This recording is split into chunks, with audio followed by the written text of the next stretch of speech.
अस्सलाम वालेकुम, आप देख रहे हैं अलहिजाज टीवी HD। आइए नजर डालते हैं आज की अहम खबर पर। मज़ीद खबरों के लिए विजिट करें हमारी वेबसाइट www.alhijaznewshd.tv और www.alhijaznewshd.app पर। ईद उल अज़हा के मौके पर शहरियों के जानो माल के तहफ़्फ़ुज़ और अमन आमना के क़याम के लिए पंजाब पुलिस पूरी तरह मुतहर्रिक रही। सिक्योरिटी के गैर मामूली इक़दामात के तहत गुज़िश्ता 24 घंटों के दौरान सूबे भर में 248 combing operations, 27 search and sweep operations किए गए, जिनमें 7,392 मुश्तबा अफराद की चेकिंग, 2,261 से पूछगछ, 19 अफराद की गिरफ्तारी अमल में लाई गई।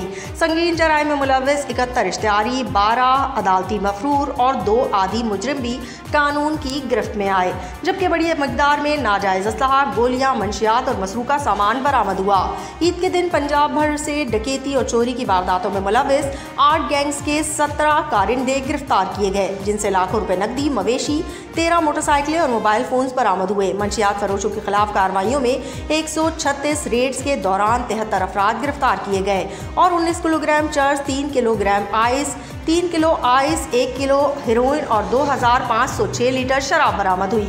इसके अलावा बिजली चोरी में मुलव्वस 12 अफराद भी गिरफ्तार करके मुकदमा दर्ज किए गए। दहशतगर्दों और जराइम पेशा अनासिर के खिलाफ सर्च, स्वीप और कॉम्बिंग ऑपरेशंस पूरी शिद्दत के साथ जारी रहेंगे, ताकि आवाम को ईद की खुशियों के दौरान मुकम्मल तहफ़्फ़ुज़ फराहम किया जा सके।